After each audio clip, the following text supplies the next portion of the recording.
Hey guys, it's Quana back again with another trailer reaction, and this time it's a movie that has been long awaited. We are finally getting the first trailer to The Old Guard 2. And of course, this film stars Charlize Theron, and it's based around the comic book of the same name, and it's about a group of superhero warriors who have regenerative properties, and they've basically been around the world for like a millennia and have been integral in helping to fight all of Earth's major battles. It's like your secret society, your team that's going to come in and basically put a stop to all the nonsense with Charlize Theron at the helm. Now, if you recall from the original movie, and spoilers for part one, I don't know why you would watch the trailer for part two if you've never seen part one, but at the end of part one, Charlize Theron's character begins to lose her ability to regenerate, essentially, potentially losing her immortality. And Kiki Lane comes in to their squad as like the new person. And so this is a sequel to that, and I'm really excited because I love Kiki Lane. I love the director of the first one, Gina Prince Bythewood. Gina Prince Bythewood is the director for Love and Basketball, and we're going to forgive her for because that is a classic, but it definitely was a struggle love situation. She also directed The Secret Life of Bees, Beyond the Lights, Before I Fall, and The Old Guard was kind of, I felt like, her testing out grounds in doing action in preparation for what is possibly, she's still young, I don't want to speak too loudly about this, but maybe her magnum opus, which is The Woman King, which was wonderful, didn't give as much love and attention as it should have got. It was a well done action film. It was beautifully shot. Viola Davis was great in it. Just all around wonderful movie, and it didn't get the accolades that it should have gotten. Well, shockingly enough, she's not going to be directing this sequel. They've passed the helm to Victoria Mahoney, who doesn't have a lot of acting film-wise. I mean, acting. Doesn't have a lot of directing accolades under her belt. Her filmography consists of one other full-length film, and then she has another one coming out this year, Shadow Force. Now, I will say this, before even knowing who the director was for Shadow Force, when they started doing press for it with Kerry Washington, I started getting a little excited about that. Like, this looks a little interesting. Looks like it could be good. Could be good. And so I don't know which one was in production first, which one she was able to complete first. So it'll be interesting to see which one was her learning curve and which one got the benefit of maybe like having more expertise in the genre. But she's done a ton of television shows like Grey's Anatomy, Queen Sugar, things like that, but this is like one of her main action film ones. That's nothing to smirk at, because Ryan Coogler started, of course, with Fruitvale Station and then did Creed, and then the very next project he got was Marvel. So I love that studios are taking risk with these directors that don't necessarily have as many films under their belt, because the old guard is going to go out and we need the new guard to come in. Hey, you like that connection, right? All right, so let's just go ahead and get into the trailer right now, because I'm excited. And shout out to Darfalina, one of the channel family members, who said that she had already seen the trailer and it was exciting. I'm looking forward to that.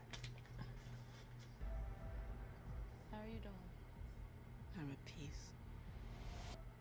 Didn't look that peaceful when you were throwing that guy out the window. Okay, like the little sister vibes between her and Kiki Lane's character.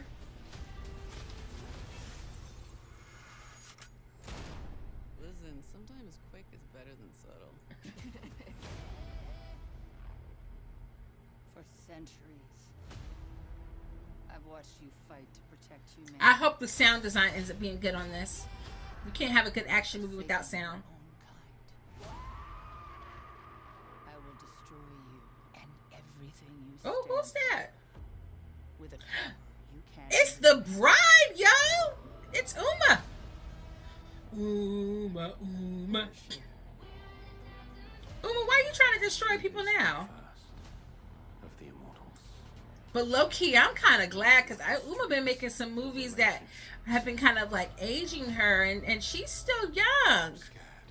What she is capable of. She still got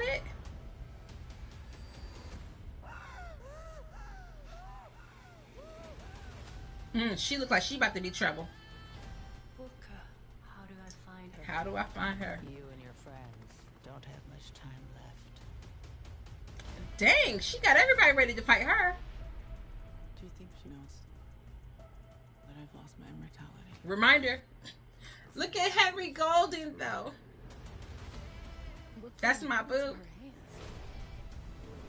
don't have a choice. One day you'll understand. Every minute is a step towards Every minute is a step towards death.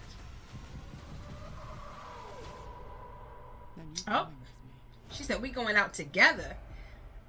Not this is like Harry Potter and Voldemort. Oh, I like a good standoff scene. And now she got that. Now she got the katana. Now she got the katana.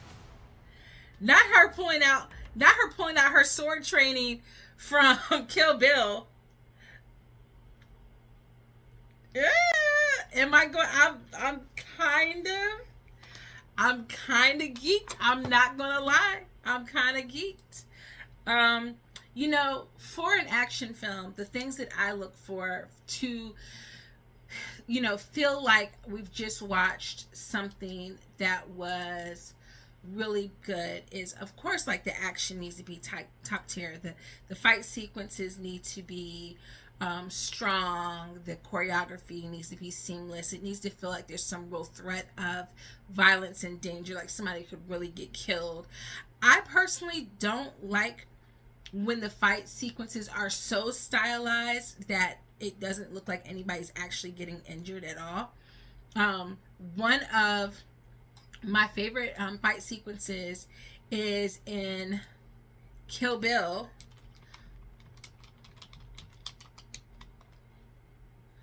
When you have Uma's character fighting the crazy 88s, because listen, that felt like, yes, violence, like actual violence. Like you could really believe that people were going to die and heads were going to roll. So I really enjoyed that fight sequence.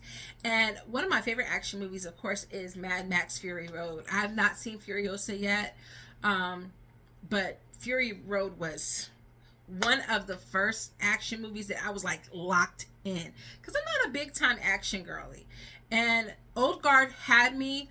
It kind of was going to always have me, because showing my bias here, I really love Kiki Lane, and I just feel like she has been completely underutilized in the industry, period, because she's so gorgeous and so beautiful. And Bill Street Could Talk was such a good, amazing feat and such a good film, and I just thought she was going to have all kinds of jobs lined up. Of course, COVID didn't happen, so that, you know, put a damper in some things, but you got her playing Nile, you've got Charlize playing Andy.